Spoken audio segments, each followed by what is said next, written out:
What is going on, New York Giant fans? Welcome back to another episode of the Big Blue in the Bronx podcast. Please like, comment, and subscribe.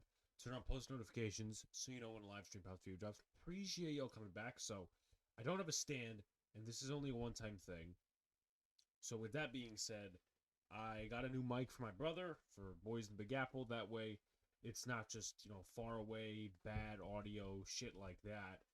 And with that being said, I added a new GIF in the background because not just, the same thing about MetLife Stadium and stuff like that.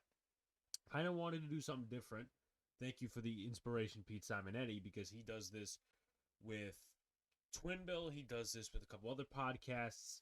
So you know what? I said, let's try it out. Let's try it out. So with that being said, some channel updates, and then I'll go into a little bit of a Super Bowl recap, at least my Super Bowl weekend, and it's not necessarily too big, but I just want to talk about it a little bit because as Giant fans, until things get going again, and really on this channel, until baseball gets going again, which, hell, we may not even see that till like May, June, July, there's not much to talk about. There's not much to talk about, so content creators who really don't want to do basketball because the Knicks suck, or they're not impressed with the Nets, or whatever the story may be, or if you're not into basketball at all, and then your top two sports are football and baseball, well, you're kind of shit out of luck unless you really want to do content on the USFL in April. Listen, everybody has their own preferences. But with that being said, some channel updates. Boys in Big Apple, 8:10 p.m. Eastern Standard Time. Our buddy Donald is expected to come on again. He's like a part of the podcast family. Like, he's a Dan Grassa for ESPN. If he fills on the Michael Kay show, same thing with Rothenberg or Chris Carlin or whatever. He's a part of the podcast family officially. Might have a couple other guests on. I'm going to try to ramp up the guests the next couple of weeks because it's going to be a dead time, especially in sports. Try to get as many Knicks guests on. Try to get as many fun people on as possible because that is our objective. Not just sports, but fun. Get into some bullshit topics, whatever. Definitely look out for a baseball podcast. Now, obviously, I do Twin Bill. Obviously, Boys in Big Apple is about the Yankees a lot. During season, we usually rant on the Yankees and talk about how bad they are, how underachieving they are, this, that, and the other thing. And do expect a video on the best Yankee rants and the best baseball rants because that's something I really want to put out really lately. I've been getting this itch for baseball, and that doesn't really happen till the end of football season, but some of the warmer weather has been coming out. I'm like, it's almost time for baseball. But obviously the MLB, MLBPA are not agreeing. But definitely look out for a new baseball podcast. I'm doing it with another content creator. I'm going to try to set a couple of things up, and me and him are going to set up time, stuff like that. It's going to be really fun. I think we're really going to hit it off. In terms of the baseball podcast, it's a weird combo. I'm not going to give his name away. I'm not going to give his fandom away because that would kind of ruin it. Everybody knows I'm a Yankees fan, but Twin Bill's still happening. That's on NYY News TV on Wednesdays, 7 p.m. premiere. I've obviously said Boys in the Big Apple. I think I'm going to start a new series on here. Probably related to debates. And I'm not saying, politics or anything like that. I think I'm going to start a new series, and I have not thought this through 100%. But with that being said, I was thinking, you know what? Instead of just staying behind the scenes on Twitter and not really engaging people in arguments, why don't I just bring them on the channel and let's see, let's have a debate. Let's actually talk some sports rather than just throwing names at each other, right? So I think that's definitely a possibility, definitely with the Yankees, definitely with the Giants, because those are two fan bases, especially on Twitter, that are very passionate, but also can be very stupid sometimes. So I'm not afraid to say it. That's that. I think that's it in terms of channel updates, but definitely stay tuned. Really trying to do the best as possible for you guys because, once again, it is a dead time. It is not a great dead time. It's like 2020 again, where we didn't have baseball for a few months, and then football season took a long time to get here. So it's tough. It's tough, but I'm going to do everything in my power to really bring you guys the content and just make it fun for you guys. I really want to do that. Really want to upgrade all this crap. Stop doing StreamYard and go to OBS. And listen, I just want you guys to be more engaged, tune in longer, and I want to answer your questions and be able to interact with you guys a little bit more. So today we're going to evaluate the coaching staff. It seems like the coaching staff has been finalized. There was a couple of rumors about this guy and this guy coming to New York, and obviously, once again, those are rumors. You'll hear it throughout the offseason. Oh, well, Antonio Pierce, he may have interest in the Giants job. Well, Rob Ryan's supposed to come to the Giants. Well, those two things didn't happen. But with that being said, I'm going to evaluate Brian Daboll's staff. I'm going to talk about their resumes. With that being said, I'm not really going to introduce anyone that's old, as in, staying here. I'm not going to introduce Jerome Henderson. We know who he is, what he's about. Same thing with Thomas McGahee, Anthony Blevins. And I think that's all of the coaches, besides Mike Trier and Nick Williams, that have been kept from the era of Joe Judge. So, let's go into it. Let's get into it. Let's go over the offensive coaching staff first. I'm going to do offense, talk about it, defense, talk about it, special teams maybe, and then talk about it overall, and we'll get out of here because I don't expect this to be a long podcast episode. But with that being said, this might turn into a 30-minute segment, 40-minute segment. We'll see what happens. Thank you for just tuning in. Thank you for tuning in wherever you are, what you're doing. Thank you for taking the time out of your day and just sitting here with me and listening to me talk about the New York Giants. So Mike Kafka is the offensive coordinator. As a player, he played for the Eagles, the Patriots, the Jaguars, the Buccaneers, the Vikings, the Bengals, and the Titans from 2010 to 2015. He's only been coaching for a few years.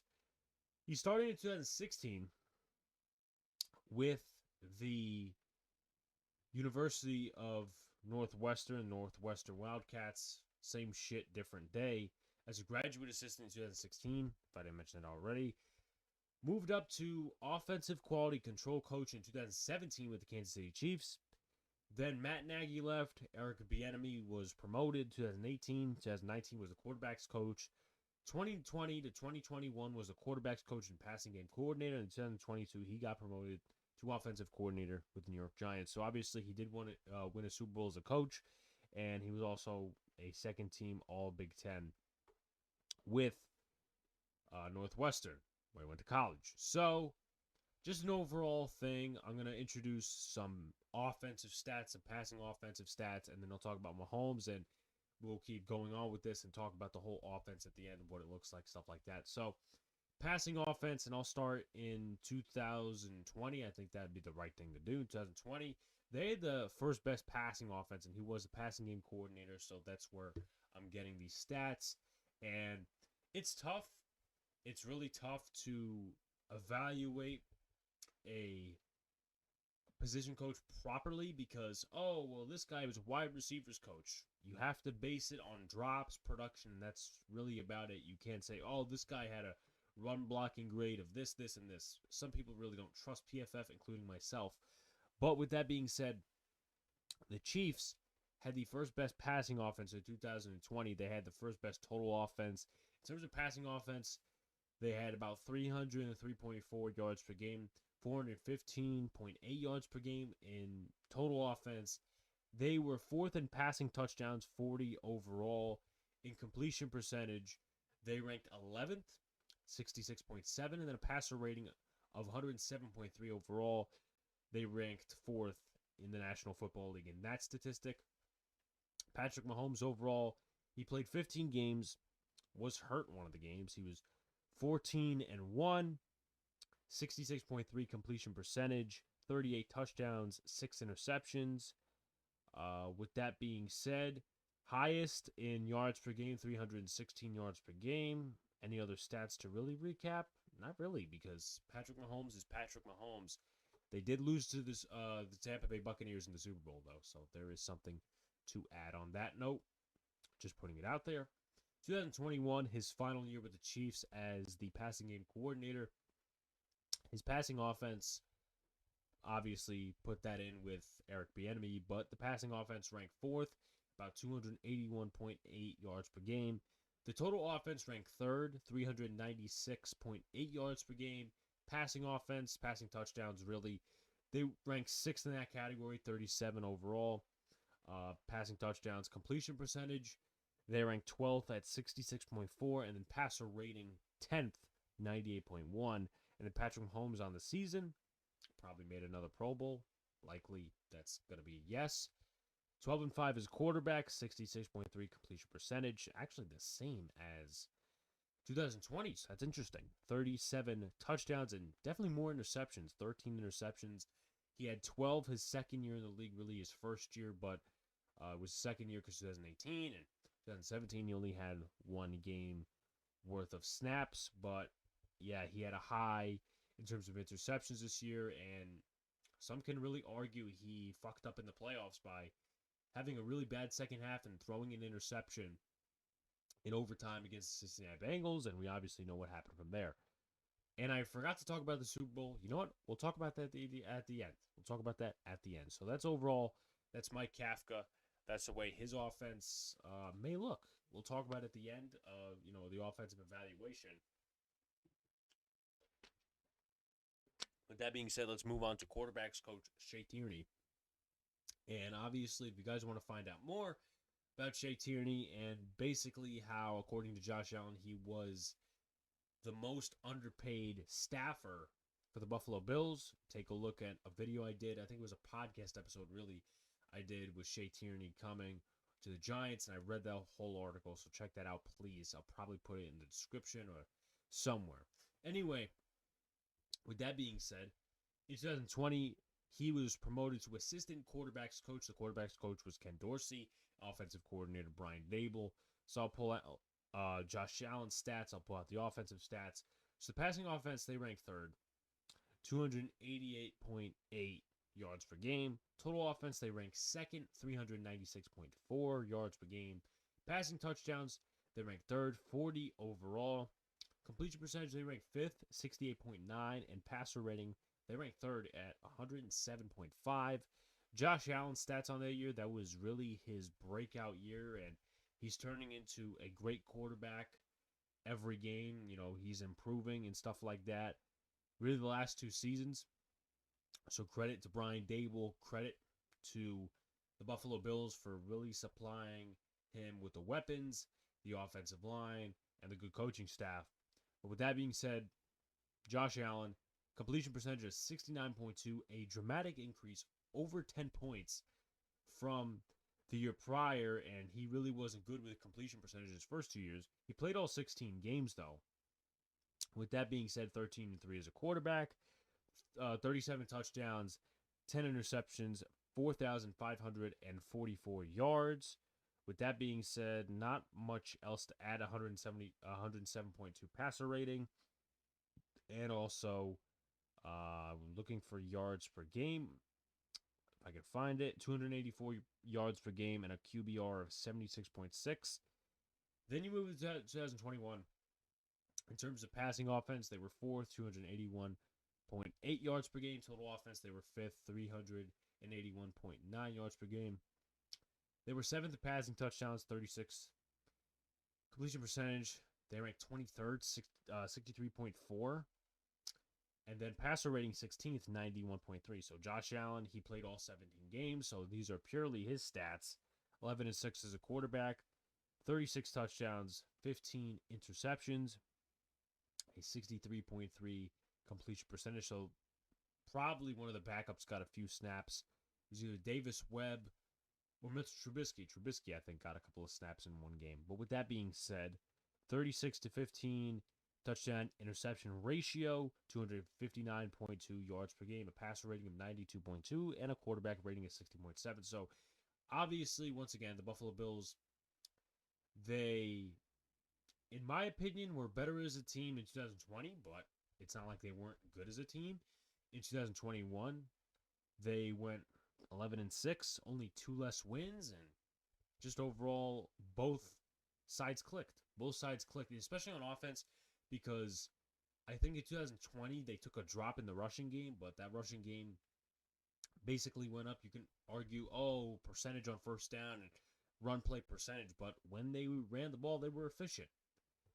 At least the statistics show that. So now we move into really unfamiliar territory. Let me go into this guy. His name is DeAndre Smith. He is the running backs coach. I'm going to try to see if I could get a little bit of a resume on him. So shout outs to Bobby Skinner for this tweet. His coaching career goes back to Miami, Ohio, where in 2005, 2007, he was the assistant head coach or associate head coach and the running back coach from 2005, 2007. 2008, he was the running back coach for New Mexico. Then he was the running back coach in 2009 for UNLV, my stupidity, University of Nevada, Las Vegas. So I kind of knew that, but I kind of didn't know that. So that's my stupidity right there. He was the Illinois running back coach from 2010 to 2011. Then back to New Mexico in 2012 as a running back coach. And I'm not going to say running back coach from now on because that's basically the position he held. Syracuse, 2013, 2015. Purdue, 2016. UNC, 2017. Utah State, 2018. And 2019, 2021. He was the Texas Tech running back coach. With that being said, let's go over some stats. Obviously, Texas Tech is in the Big 12. Go over that. I took mostly rushing stats within the conference. I'm not going to take, they were this in the nation. No, that's blown out of proportion right there. But 2019, in terms of rushing offense, they were 7th out of 10 teams, by 149.6 yards per game. In total offense, they ranked 2nd out of 10 teams, 474.3 yards per game. Yards per carry, it's not bad if you look at, the NFL way of looking at it.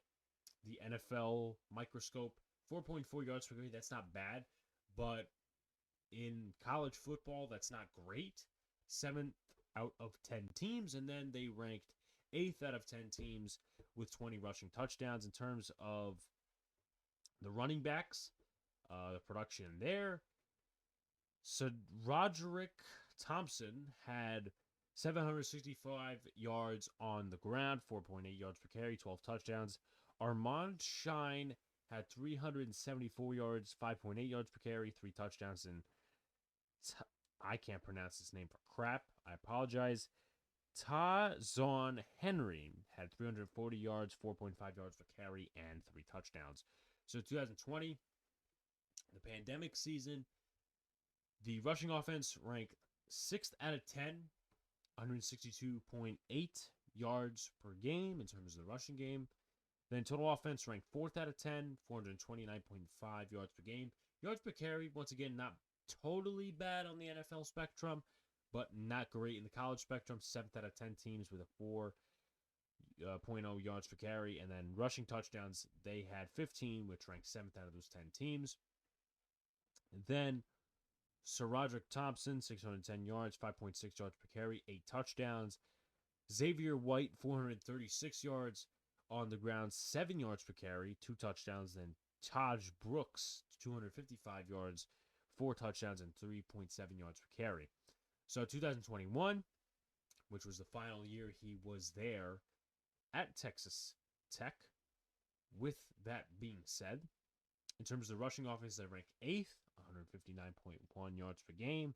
Total offense, they ranked 8th, 416.3 yards per game.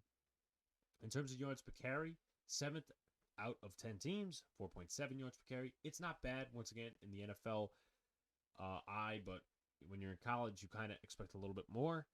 Once again, I'm not going to act like I know Texas Tech football. I don't really watch Texas Tech football. I mean, I watch college football. I'm at least knowledgeable in that area. But with that being said, I'm not a Big 12 guy. I'm not.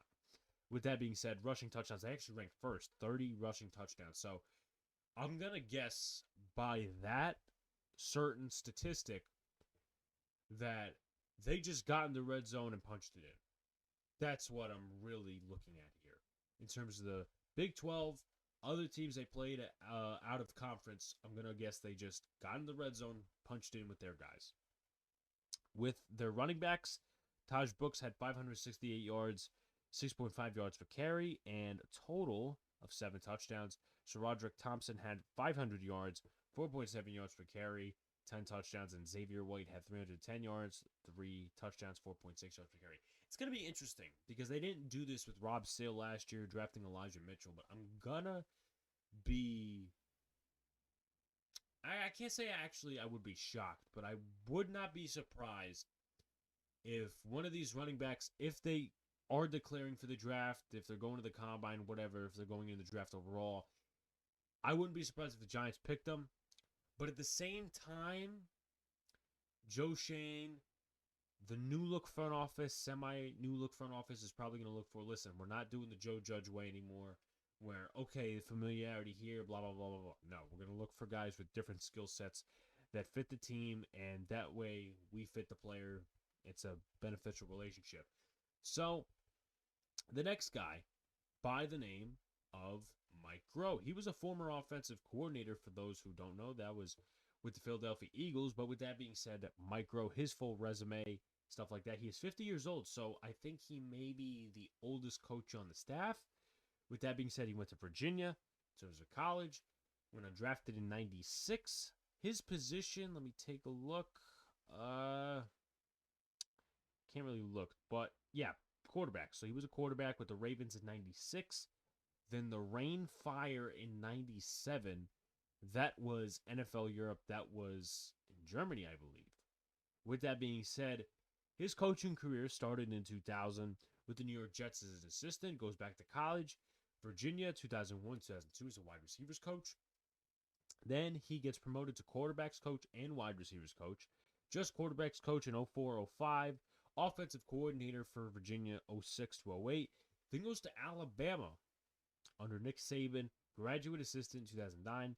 2010, Louisville, quarterbacks coach. Back to Alabama. In 2011, 2012, Joe Judge was there, for anyone who just wants a fun fact. Wide receivers coach and recruiting coordinator. Back to the NFL, Chicago Bears, 2013, 2015, wide receivers coach. 2016, under Jeff Fisher. That's a terrible staff to probably think about. Now, I'm not going to say, oh, well, I'm not going to make too many assumptions, but Jeff Fisher's just a horrible coach. Passing game coordinator and wide receivers coach. Wide receiver coach for the Eagles in 2017. They won the Super Bowl that year, then promoted to offensive coordinator once Frank Reich left. They really didn't do good on offense in 18 and 19. Carson Wentz, I think, was broken a little bit because Frank Reich wasn't there, but Carson Wentz obviously didn't really work with Frank Reich in Indy this past season. Then he got fired, went to Indy with his buddy Frank Reich, 2020, 2021, the wide receivers coach for the Indianapolis Colts. Then obviously gets called to the Giants. So he's a 3-time national champion in college football and a 1-time Super Bowl champion. So with Mike Groh in 2020, just some top receivers off the top of my head. T.Y. Hilton had 762 receiving yards, 5 touchdowns, 13.6 yards per reception. Zach Pascal, 629 receiving yards, 14.3 yards per catch, and 5 touchdowns. A total of 44 receptions. And Michael Pittman Jr., then the rookie out of Ohio State. At least no, not Ohio State, USC. I'm getting him confused with Paris Campbell. But Michael Pittman Jr., 40 receptions, 503 yards, 1 touchdown. They were 30th in drops. 30th most drops. Now, the Giants probably ranked high in 2020. It was drops. So, you know what? Maybe they do have more talent. Maybe they don't have more talent than the Indianapolis Colts. But let's try to stay on the field and let's not drop any passes, or at least drop crucial ones, right? Giants ranked 10th this past season in drop passes. 10th most drop passes in the NFL. So this, I know a lot of people are going to say, oh, well, he wasn't good as an offensive coordinator. I'm looking at the last 2 years with the Colts as a wide receiver coach. So let's look at 2021. 25th in drops. Once again, yes, they moved up 5 slots. Not a good thing, but listen, it's not top 10, not top 15. Michael Pittman, 1,000-yard season, 88 receptions, 6 touchdowns, 1,082 yards. Zach Pascal, 384 yards on 38 receptions, 3 touchdowns. And then T.Y. Hilton, 23 receptions, 331 yards, and 3 touchdowns. So that's basically it for Mike Groh. I like the hire. I knew who he was beforehand. With that being said, I'm not going to have a serious problem with him right now, at least until the season starts, and maybe he and his unit don't produce. We'll see what happens. But the Giants have to get talent on that side, and they have to stay healthy. So with that being said, we'll go over to the tight ends coach. We're finishing up on that offensive side of the ball. Let's go to the tight ends coach. Andy Bischoff. I think he's actually the oldest coach on the staff because he was born in 70. He's 51 years old, went to college at South Dakota, started his coaching career at the age of 23 for Cretin Durham Hall High School as the offensive line coach from 93 to 97. Then was promoted to run game coordinator between 98 and 99. 2023. Jesus Christ, that would be epic. That'd be epic. Anyway, seriousness. 2000 to 2003, co-offensive coordinator. 2004 to 2007, assistant head coach, offensive coordinator. Then he goes to the CFL with the Montreal Alouettes, 2008-2009 as the running backs and offensive quality control coach. Then stays with them again, gets promoted to assistant head coach and special teams coordinator with running backs coach as well. 2010-2012, then moves up to the NFL in 2013 with the Chicago Bears. 2014 as well, he is the tight ends coach and staff coordinator. I believe we just went over somebody who was with the Bears during that era. Might be Mike Groh, might be somebody else. Anyway, not right now. Baltimore Ravens, 2015 offensive quality control coach. This is probably where he got the most popularity. Offensive assistant, 2016-2017. Then assistant tight ends coach, 2018-2020. So you automatically know some of the names that came out of that tight end room. Now, I'm not going to say it's fully him because, once again, he's not the tight ends coach. He's the assistant tight ends coach. Got guys like Mark Andrews, Nick Boyle, Hayden Hurst, etc., etc. Then he is hired under David Culley in Houston as the tight ends coach, and then now goes to the New York Giants as the tight ends coach as well. He is a two-time Grey Cup champion that is for the CFL. So if you guys want to check out a video, I think the Houston Texans actually posted from this past year where he was talking about the versatility of blocking and receiving tight ends.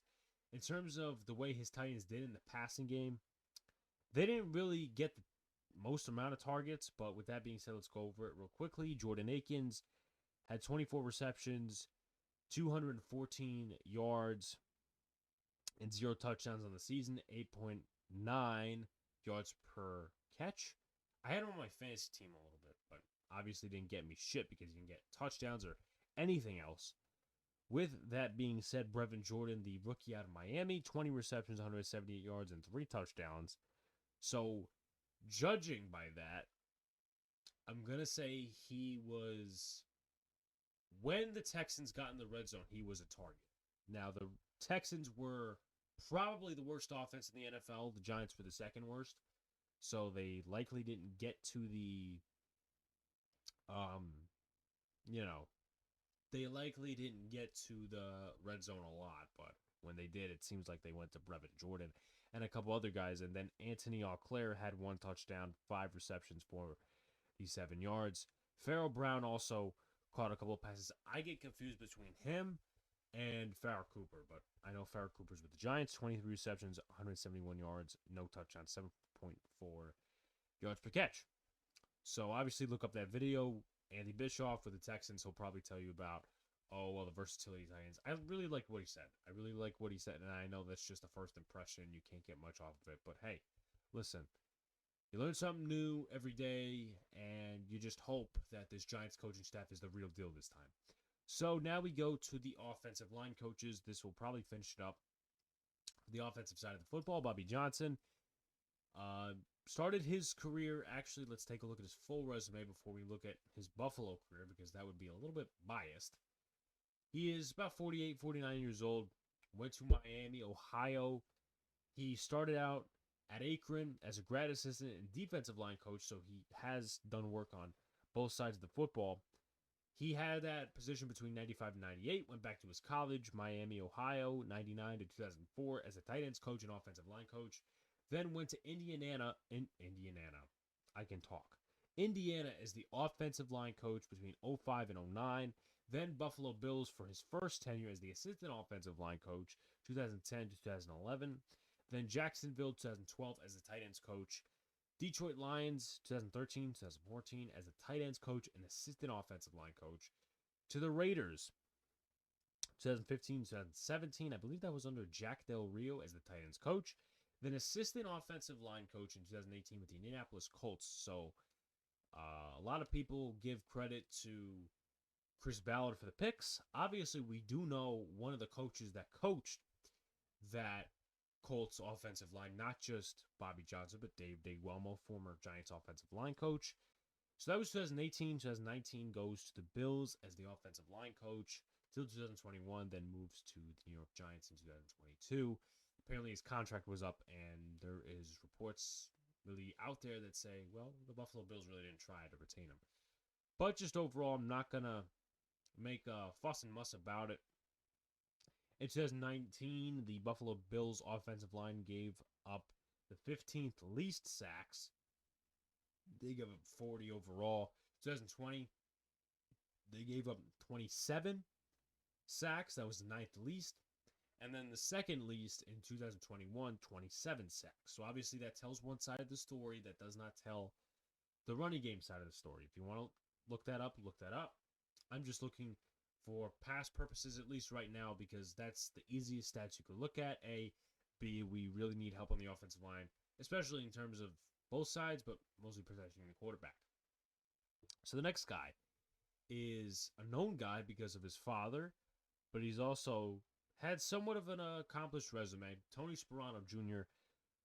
He is 35 years old, went to college at Albany. I have a friend that goes to college at Albany. With that being said, he started his career in 2010 with the Hartford Colonials as the assistant defensive line coach, meets Brian Daboll in 2011 with the Miami Dolphins offensive quality control coach, then a seasonal intern with the Jets in 2012, 2013, offensive intern with the New York Jets, offensive assistant with the Jets in 2014, moves to the Bills 2015, 2016 as a tight ends coach, then Jacksonville Jaguars in 2017, 2020 as the assistant offensive line coach. He's never gotten that full title of offensive line coach. 2021, assistant offensive line coach of the Panthers, and then assistant offensive line coach of the Giants from now on. Let me see if Tony Sparano actually was a coach for the Jets during that era of 2011 and all that stuff. So 2012, that kind of makes sense if he was there because,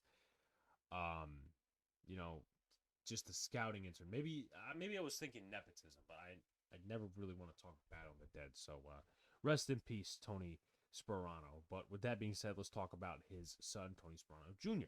It's not Tony Soprano, for all those watching that commercial from the Super Bowl. With that being said, 2017 with the Jaguars, the offensive line coach was Pat Flaherty. Same thing with 2018, but they gave up the third least sacks. They gave up 24 sacks, talking about that offensive line.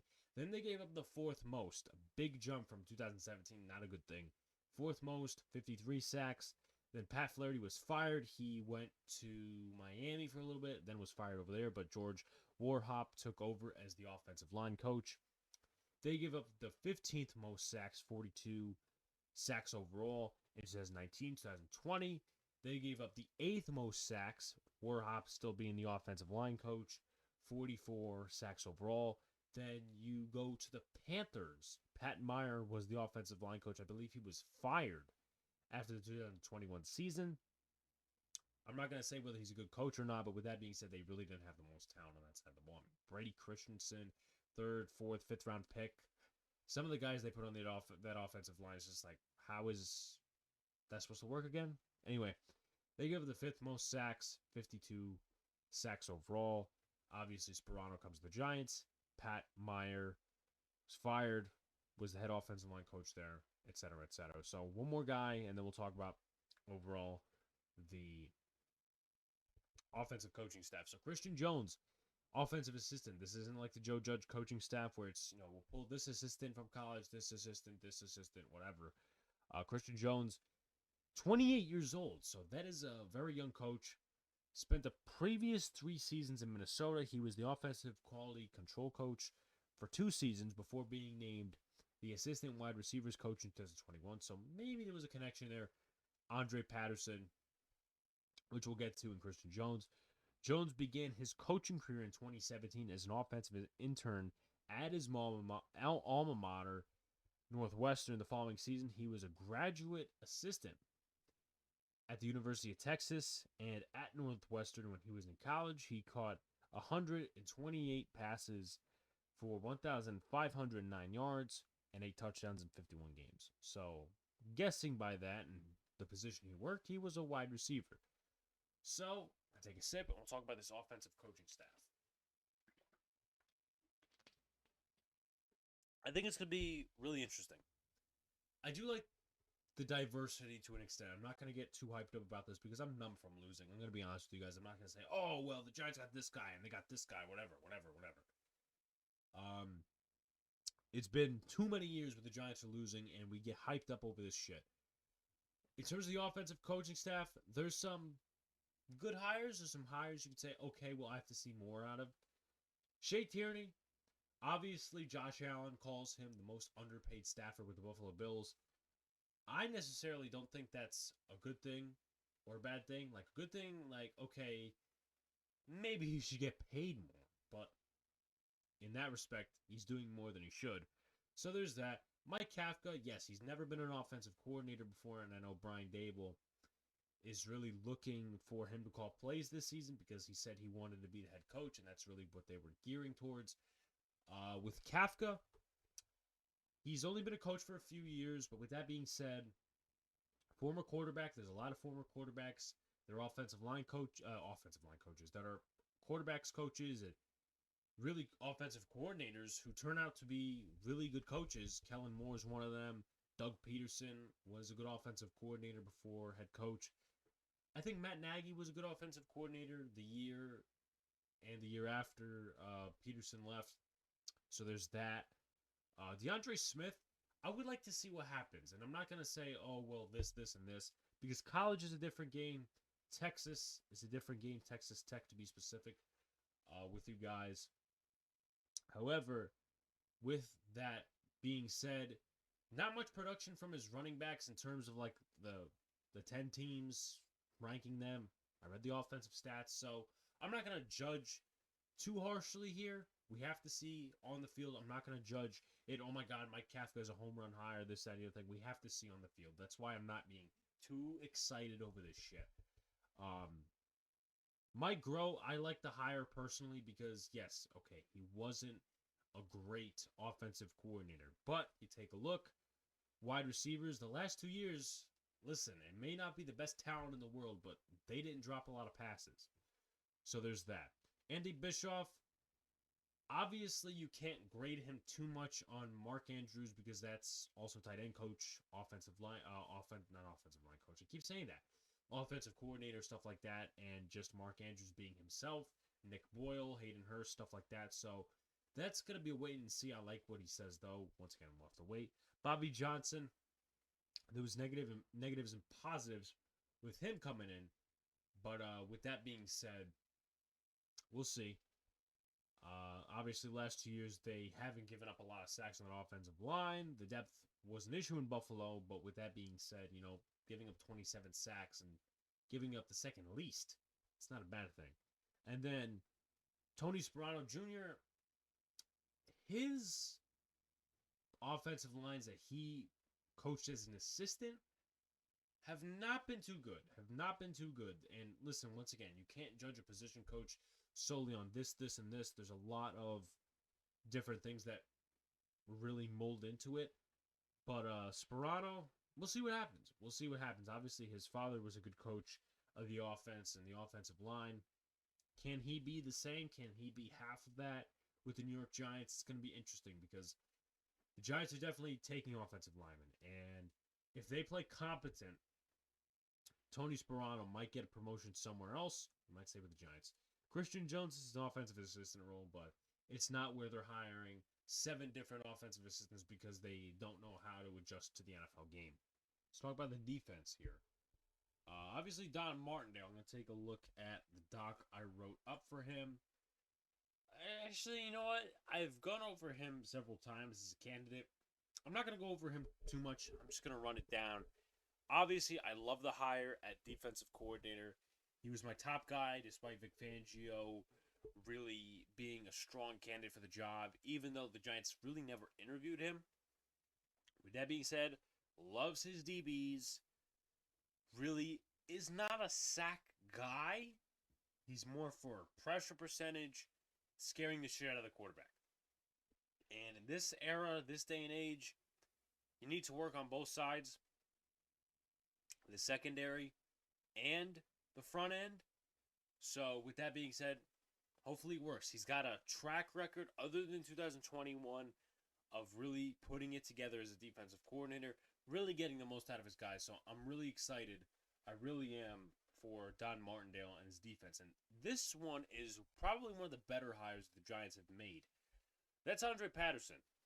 Andre Patterson is probably the oldest coach on the staff overall. He's 61.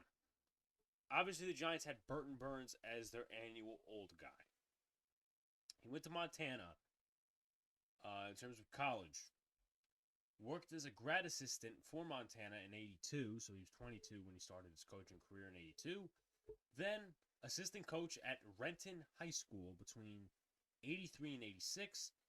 St. Monica Catholic High School in 87 as the head coach. Then Weber State defensive line coach in 88.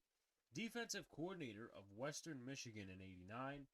Cornell defensive line coach 90 to 91. Fun fact, I do have a family member who teaches at Cornell. So there is that. That is the school in upstate New York. Washington State defensive line coach 92 to 93. Cal Poly 94 to 96 as the head coach. Jumps into the NFL in 97 as the defensive line coach. If I'm not mistaken, and I could be very well wrong with this, that was under Parcells. So he was the defensive line coach in 97. He gets his first licks with the Minnesota Vikings as the defensive line coach 98 to 99. Then Dallas Cowboys. Was that under Parcells? I don't remember. 2000 2002 as the defensive line coach. Then Cleveland Browns 2003 2004 as the defensive line coach. 2005 2006 as the defensive line coach for the Denver Broncos. Offensive line coach for Regis Jesuit High School in 2007. So that's a big downgrade. University of Nevada, Las Vegas, assistant head coach and defensive line coach between 08 and 09. Then to UTEP, 2010-2012 as defensive coordinator, defensive line coach. Then FIU, 2013 as assistant head coach and defensive line coach. Jumps back into the NFL. Minnesota Vikings defensive line coach, 2014-2021 with added positions of co-defensive coordinator, defensive line coach, and assistant head coach. And then obviously worked his way to the New York Giants in 2022. So I really like this hire. I really do.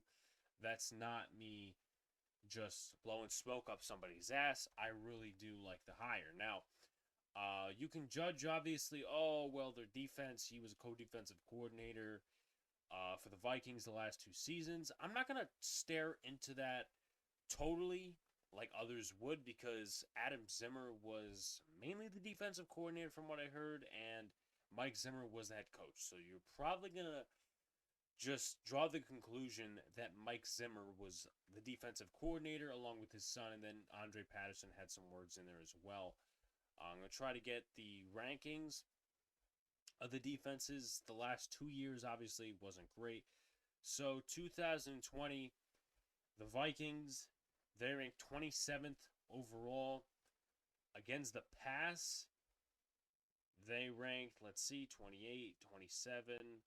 No, I'm doing my math wrong. 29, 28, 27, 26, 25th against the pass. Against the run, the Vikings, they ranked 27th. And then in points The Vikings, they ranked 29th. Then you take a look this past year, they ranked 30th in total yards per game, 28th in pass defense, 26th in run defense, and 24th in points per game. Now, let's get better with this. Let's actually go to more of the stats that matter in terms of Andre Patterson, how to evaluate him, at least on a coaching standpoint. So let's go back to 2014, right? One of the big things with him is getting the most out of his players. He's liked by his players, and sacks.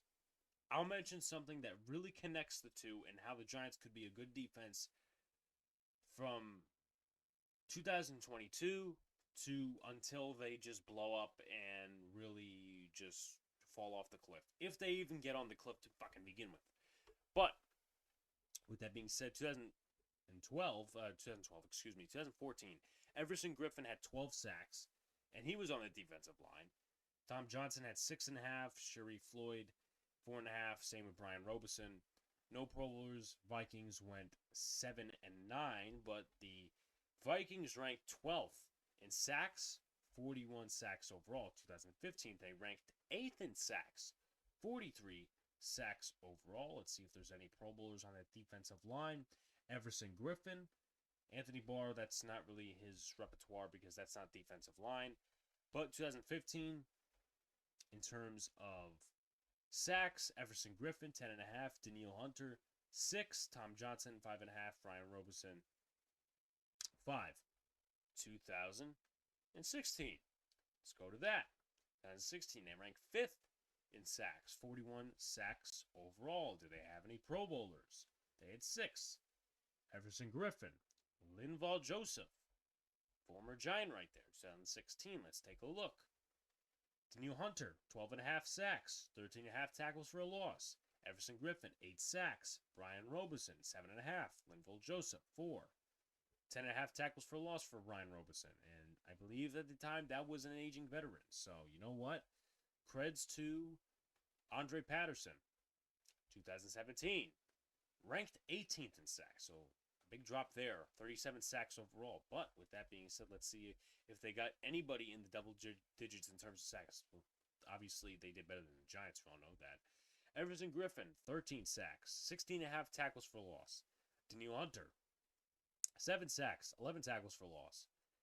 Brian Robeson, 4 sacks. Linval Joseph, 3.5. Tom Johnson, 2. In terms of Pro Bowlers, did they have any on the defensive line? Everson Griffin, Linval Joseph, and that is pretty much it. Everson Griffin was also an All-Pro.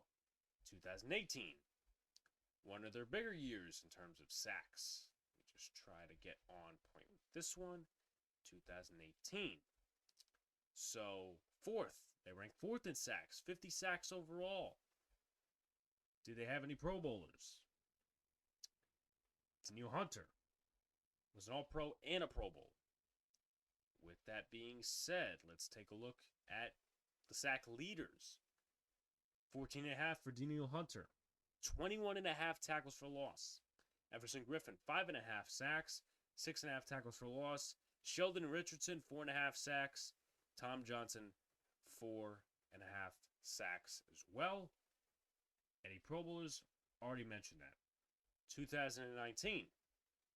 5th in sacks. 48 sacks overall. Look at Pro Bowlers. Everson Griffin, Danielle Hunter.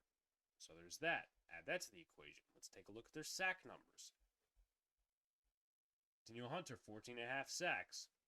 Everson Griffin, 8 sacks. I know Bobby Skinner loves to point this out. Fede Odenigbo, 7 sacks. And Odenigbo couldn't even make the Giants roster. 7 sacks overall. And even years after that, I think 2020, he had 7.5 or 9.5 sacks. And that was a trash player. That was basically the number 1 pass rusher there. We'll get to it, though. Julio Johnson, defensive tackle, 3.5 sacks. Danielle Hunter, once again, another great season.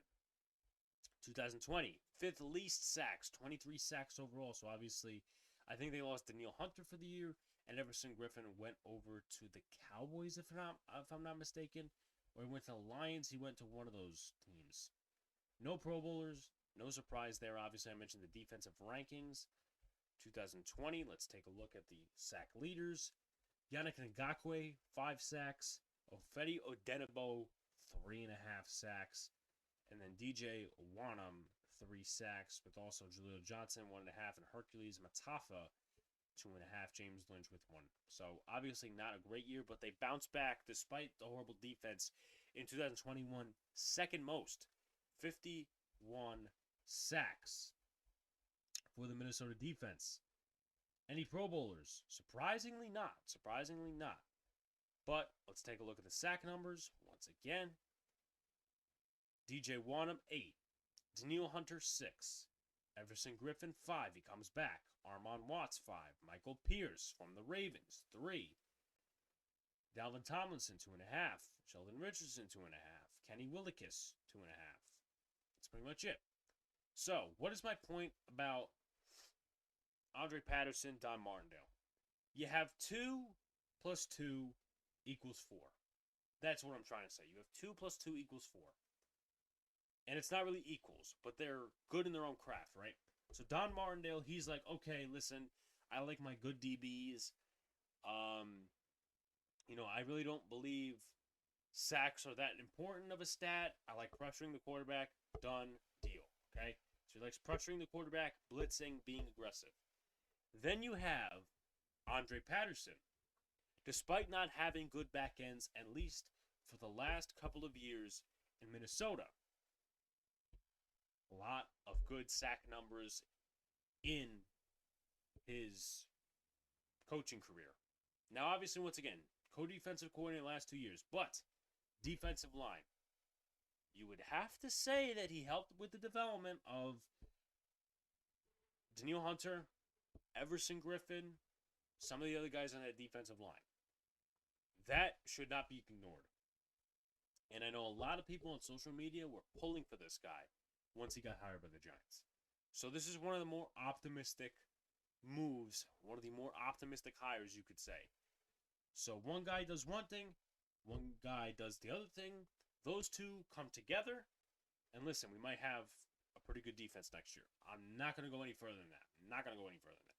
Drew Wilkins, he was hired as the linebacker coach. So obviously I'll go over his resume. Once again, shouts to Bobby. He was really fighting this stuff out. Started as a defensive assistant with the Ravens in 2013, 2016. Apparently, he goes way back with the Ravens. I'll read it from the Giants.com description. 2017 was the assistant defensive line coach for the Ravens. Then outside linebacker and defensive line coach 2018, 2019. Then outside linebacker coach 2020, 2021. Drew Wilkins is only 34, so once again, a very young coach. Spent the last 10 seasons with Don Martindale and the Baltimore Ravens. Previous 12 seasons just overall with the Ravens, so he's been there since he was 22. Was the video operations intern for 2 years and was video coordinator in 2012. Also a coaching assistant happening in 2013. We already went over that. And obviously talked about all the other stuff. Graduated from the University of Maryland with a double major in finance and supply chain management. While attending Maryland, he worked as a student assistant under former Maryland head coach Ralph Friedgen, if I'm saying that correctly, and current Penn State head coach James Franklin. So that is a good resume. Now let's move on to the other linebacker coach, John Egorugwu. If I'm pronouncing that correctly, Egorugwu or Igurugwu. My last name is hard to pronounce. This one's hard to pronounce, so trust me, I get it. With that being said, Missouri grad assistant 2012-2014. Then he went to the offensive side of the ball. Wide receiver coach 2015. Ravens defensive assistant 15-16. Don Martindale was the linebacker coach. Quality control coach of the Buffalo Bills 2017. Brian Daboll was not there yet, but he was there when he got promoted to assistant linebacker coach 2018-2020. Then spent 1 year as the Vanderbilt linebacker coach 2021. So overall, Igorugwu, 35, both collegiate NFL experience, blah, blah, blah. Last 3 seasons with Daboll, even though 2 different sides of the football. let's see. Anything else? He got his start in coaching at William Jewell, mentoring linebackers from 2010 to 2011 before he stepped into the NFL. So there's a fun fact there. With that being said, we went over Urugu. No need to go over Jerome Henderson, Michael Trier. Let's go over the defense, and then let's go over the coaching staff overall. Maybe I'll talk about the Super Bowl at the end, but we are going over 50 minutes here, so I don't want to take too much of your guys' time. I definitely have stuff to do. With that being said, defensive coaching staff, I like it, but once again, it has to show on the field. I don't know too much about Wilkins, but the Ravens linebackers have been decent, right? Matt Judon, Odafe Away, really raw coming out of college, 5 sacks this past year. Tyus Bowser, I believe, was their leading sacker once again. So there's a couple of things to add in there. And once again, you could also just say, oh, well, 5 sacks, this, and this. Well, Don Martindale, once again, really doesn't like sacks as a total stat. He likes pressure, he likes blitz, all that other shit.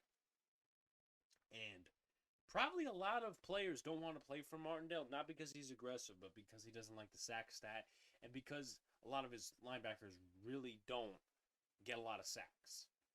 Matt Judon, I mean, had, 10 in his height with the Ravens, maybe? He achieved 13.5, 14.5 with the Patriots in the first year. So it's about style. It's about style. But what I like a lot about 2 specific hires, Martindale and Patterson, and I like also, we kept Jerome Henderson because he really, really coached up that DB room. I like it a lot that they kept him as of right now. Now, they could fire him, they could let him go somewhere else, but I think it's a little too late for that. In terms of Jerome Henderson, I really, really like the hire. I really like to keep, I should say, because I said that, I don't know, the best room in 2020, I forget what I listed it as. I think I said defensive line or outside linebackers, one of them. But 2021, the cornerbacks and the defensive backs really earned the spot because Adoree Jackson was good. Xavier McKinney could have been a Pro Bowler. James Bradbury, yes, he had a down year. Jaron Williams, a guy who didn't earn shit snaps, in 2020. 2021, he comes in, starts 2 games, looks really good in zone defense, and just looks good overall. Steven Parker looked good in snaps. Aaron Robinson, the physicality of him as a cornerback will definitely fit the scheme of Don Martindale. So, once again, Jerome Henderson, yes, love that. Special teams, I'm going to go over that real quick before I go back to 2 defensive hirings that I really like, and I'll talk about this staff just overall.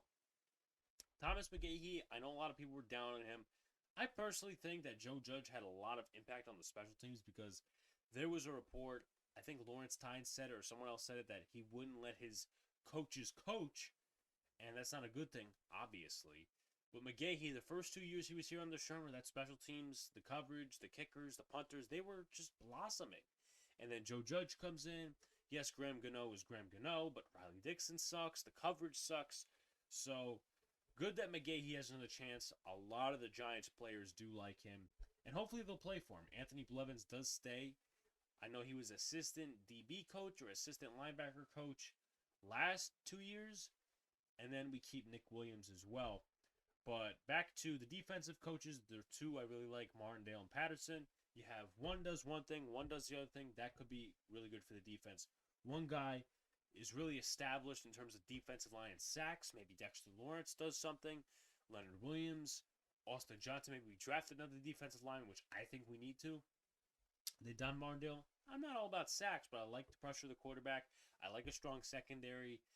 I think the strong secondary and maybe the pass rush up front from Henderson in the back, Patterson in the front, their units, this defense could be revitalized this coming season. Once again, I'm not putting any chips on it because, God forbid, I do what I did last year. 10-7 Giants.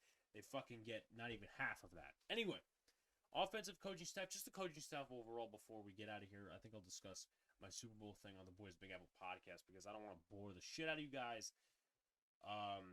We've gone probably over an hour right now, maybe. I don't know. With that being said, in terms of the coaching staff, I like the diversity. I'm not talking about racially, even though obviously people will like that. It is what it is. I'm not going to get too much in that stuff. Anyway, I like the diversity. It's not just, oh, we're going to pull this guy because he's my friend and I know him. No. He, meaning Brian Daboll, has shown the, I would say, action of going outside and getting people he does not know. Because, listen, sometimes you'll have to hire your friends. Sometimes you'll have to hire people who have good resumes behind them. Obviously, Joe Judge wanted Brian Daboll, didn't have any connections with Jason Garrett, blah, blah, blah, blah. He knew some assistants that he hired from college. Patrick Graham knew some guys, whatever. The familiarity was there, but the play and the production was there, not there on the field. James Betcher, he pulled some guys from Arizona. Once again, the familiarity was there, but the production wasn't there. So you have your guys, you have your selection of, oh, well, this guy's young, this guy's old, whatever. And I think it kind of fits a little bit because, yeah, you have Kenny Galladay on the offense, but the offense is really trying to get younger. The offense is really trying to get younger. And the oldest guy you have is the tight ends coach. Meanwhile, the defensive side of the ball, you do have some veterans. Leonard Williams, Logan Ryan, if he stays. Let's see. Can't really say any other particular veterans. I mean, Blake Martinez, James Bradbury, those are veterans. So you typically have older guys, Martindale, Patterson on the defensive side of the ball. But once again, that's not too much of a problem. You have your mixture of old, you have your mixture of young, and coaches that really like to adapt. And I'm really excited for the potential of this coaching staff. I'm not going to make too many bets on it. So with that being said, like, comment, and subscribe, turn on post notifications so you know when a live stream pops or video drops. Appreciate y'all coming back. Obviously, Boys in the Big Apple, 8:10 p.m. Eastern Standard Time on Wednesdays. Thinking about that debate series. Obviously, I'll keep you guys tuned in. Also, look out for a baseball podcast when the baseball season does start. I'm going to do it with another content creator. The announcement will come out at a different time because we haven't settled it yet. Plus, I don't want to give anything away. Twinville, 7 p.m. NYY News TV. Check out the premiere. Give us a 5-star rating on Apple Podcasts. That being for Big Blue in the Bronx and NYY News for Twinville. Also, please help us out. Manscaped. Obviously, you guys know the code. I can't advertise it on here. Twinbill20. I'm not going to read all the shit, but with that being said, go on social media, Twinbill20, if you want to get Manscaped. Peace out, guys. See you later. Stay cool, and thank you for supporting.